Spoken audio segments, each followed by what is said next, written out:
Northern Germany. May 1945. The war is ending, but no one here believes in peace yet. A narrow dirt road winds through the shattered remains of a forest. Trees stand splintered like bayonets, blackened by fire. Smoke drifts low, carrying the stench of burned fuel and wet soil. A small convoy inches forward, 3 men in ragged Wehrmacht coats, boots scraping through the mud. Rain hisses on metal. A faint rumble of distant artillery echoes like thunder that refuses to die. Ahead, a British checkpoint blocks the road, barbed wire, sandbags, rifles glinting under grey sky. A sergeant raises his hand, signaling the men to stop. One of the Germans steps forward. His voice trembles as he speaks, the accent strange, too polished. Under his helmet, his face looks wrong, shaved head, no mustache, skin pale from fear and exhaustion. He avoids eye contact. The British soldier narrows his eyes, sensing something off. "Papers," he says flatly. The German hesitates before handing them over. The name reads Heinrich Hitzinger. Rank, sergeant. A gust of wind tears through the silence. For a moment, all that can be heard is the rattle of tin helmets and the drip of rain from tree branches. The sergeant studies the man's eyes. Something cold stirs behind them, calculated, detached. That man, so ordinary in appearance, so unremarkable, once commanded millions. He built the SS, ordered death camps, and shaped genocide. Now, in this forgotten stretch of road, he's just another fugitive with a forged name. Heinrich Himmler, the architect of terror, has become a ghost among soldiers. But his disguise is cracking. And the hunt for the Reich's most feared man has already begun. Eastern Front, February to April 1945. The world Himmler built is imploding. The front lines stretch like open wounds across frozen plains. The Red Army pounds the German defenses along the Vistula River, their shells tearing through snow and flesh alike. Every explosion shakes the ground, sending flares of orange light across black skies. Villages vanish in seconds. The earth itself seems to scream. Inside a command train station near Stargard, Heinrich Himmler watches through a fogged window. The man who once wielded absolute power now looks small, shoulders slumped, hands trembling over a clutter of maps. Coffee stains bleed into the paper like spreading blood. Every few minutes, a new report arrives. Positions overrun. Division gone. Commanders missing. He rubs his temples, exhausted, muttering orders that no one dares question. Outside, the air reeks of oil and cold iron. His staff officers move quietly, afraid to break the illusion of control. Himmler had been appointed commander of Army Group Vistula, a desperate move by Hitler, who trusted no one else.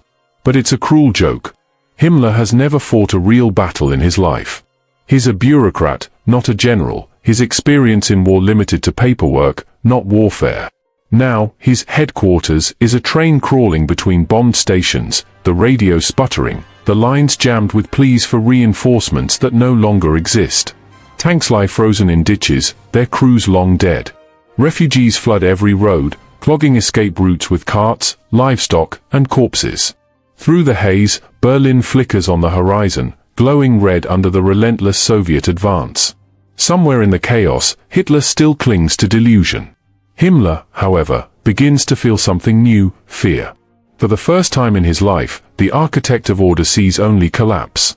And the empire he built on discipline, loyalty, and death is dissolving before his eyes. April 1945. The Reich is bleeding out.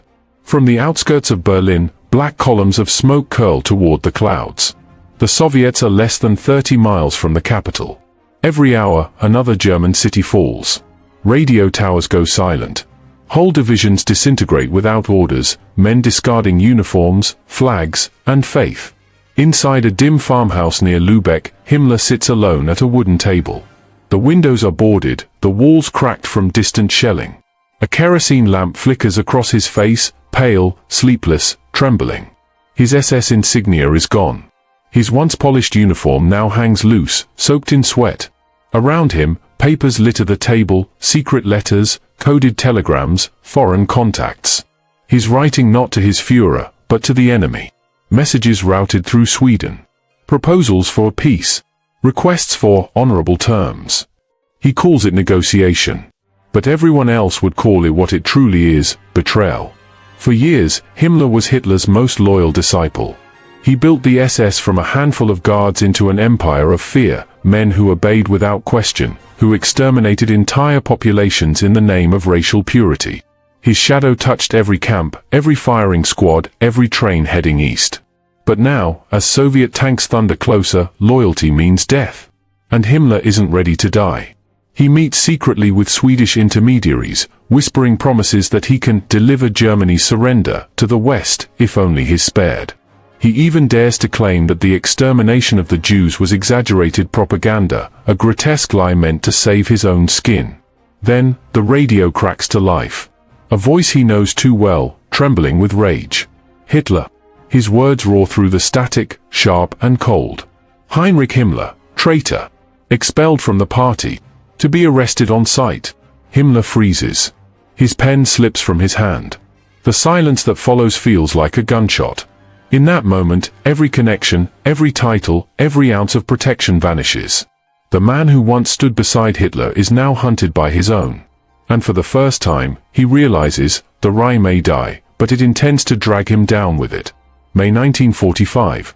Germany is a wasteland. Cities burn without names. Bridges lie twisted over rivers choked with debris. Everywhere, civilians drift like ghosts, clutching suitcases, children, broken flags. The once mighty Reich now lives in whispers and ashes.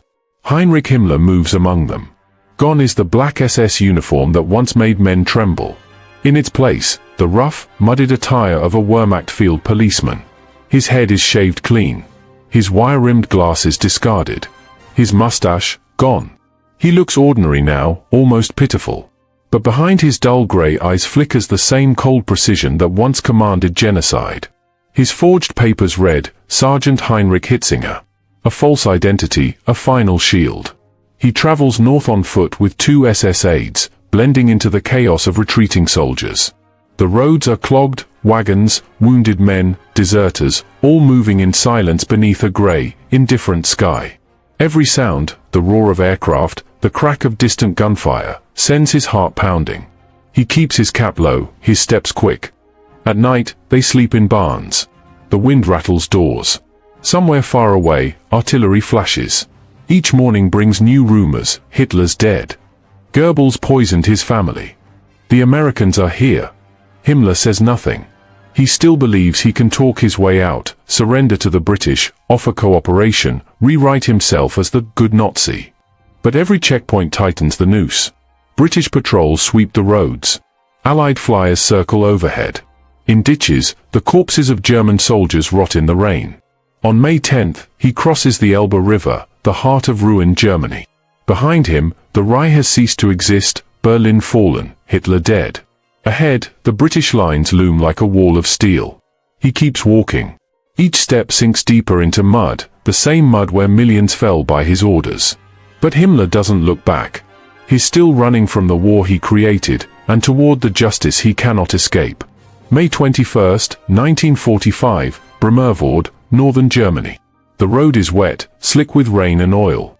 A handful of weary men trudge through the mud, German soldiers in worn uniforms, eyes hollow, steps slow. The war has ended, but fear hasn't. Every man knows capture could mean a bullet, or worse. Among them walks a figure slightly apart. Head down. Cap pulled low. His name, on paper, is Sergeant Heinrich Hitzinger. But under the damp fabric and false insignia hides the face of a man who once ordered armies, and murders, by the millions. Heinrich Himmler. As they approach a British checkpoint, tension crackles like electricity. Barbed wire glistens with rain. A line of soldiers stands guard, but these aren't ordinary troops. Their armbands bear the red diamond of the Field Security Police, many of them former Soviet POWs, now turned under British command. They know faces. They know fear. And one of them senses something wrong. Papers, the guard demands. Each German steps forward in turn. Boots squelch in mud. When it's Himmler's turn, he hesitates, just long enough to make the guard notice. The soldier snatches the ID, scanning it. The name means nothing, but the behavior does. Himmler's eyes dart away, avoiding the gaze that once made others look down. His fingers twitch nervously near his collar, where a faint bulge hides the cyanide capsule he never travels without. "Where did you serve?" the guard asks. Himmler swallows. "Frankfurt. Field police, he mutters. The guard steps closer. Rain slides down his face. Take off your glasses. I have none. Then lift your cap. For a second, everything is silent except the rain. Then the man obeys. The guard freezes. That pale face. The sunken eyes. The unmistakable jawline seen on propaganda posters, speeches, death orders. The soldier's voice lowers to a whisper. Mein Gott. Search him. Hands grab Himmler's arms. They find the poison capsule. They find hidden insignia. The pretense shatters like glass. Himmler stares ahead, expression blank, the rain mixing with sweat on his skin. For the first time in 12 years, the man who ruled by terror stands powerless. And as they march him toward a waiting jeep, a strange, quiet smile flickers on his lips. The hunt is over, but Himmler already knows how this story will end. Lüneburg, May 23, 1945. Rain still falls as the convoy pulls into the British command post, a former farmhouse turned headquarters, surrounded by sandbags and rusted barbed wire. It's quiet here, except for the hum of generators and the drip of water from broken gutters. The war is over, but this feels like a battlefield all its own, a place where ghosts finally stop running. Two guards shove Himmler forward. His disguise is gone, his papers confiscated. Now there's no more Sergeant Hitzinger. Only Reichsfuhrer SS Heinrich Himmler, stripped of power, coat torn, mud splattered to his knees. Soldiers stare as he passes, their faces blank but their eyes full of disbelief. This is the man whose orders filled Auschwitz. The man who made murder a system. Inside, British officers wait. The air smells of tobacco, wet wool, and tension. A single light dangles overhead, flickering. Himmler stands before the table, hands trembling but defiant. I am ready to negotiate, he says in broken English, voice dry, measured, absurdly formal, as if the war hasn't ended, as if he still commands something. The officer ignores him. He'll be examined first, comes the order. They lead him to a small adjoining room, medical inspection before questioning. A British Army doctor kneels, flashlight in hand, checking his eyes, his teeth. Himmler swallows hard. His tongue presses something small, sharp, hidden beneath his molar, the cyanide capsule sewn into the lining of his mouth weeks earlier. The doctor tells him to open wider. Himmler hesitates. A guard steps closer. Open it. Suddenly, a twitch, a crack, a faint hiss. Foam gushes from his mouth. His body convulses, hitting the floorboards hard. For 5 frantic seconds, the room explodes with shouts, "Hold him down! Get it out!" But it's useless. The man who killed millions has just killed himself. His body jerks once, then goes still. The light above sways gently, humming in silence. The war had taken nations. He took only himself. Lüneburg, May 24, 1945. Dawn. A light fog rolls across the fields as British soldiers gather near a shallow pit behind the barracks. No ceremony. No flag. No name. The body of Heinrich Himmler lies wrapped in an army blanket, the architect of genocide reduced to silence and mud. A shovel breaks the ground. The thud of dirt on fabric is the only sound. There will be no gravestone. No cross. By Churchill's direct order, Himmler's burial site will remain secret, unmarked forever, so no follower, no fanatic, could ever come to kneel. His name would rot in records, not in stone. Inside the barracks, the doctor writes the report. Suicide by cyanide capsule. Death instantaneous. But there's no sense of triumph.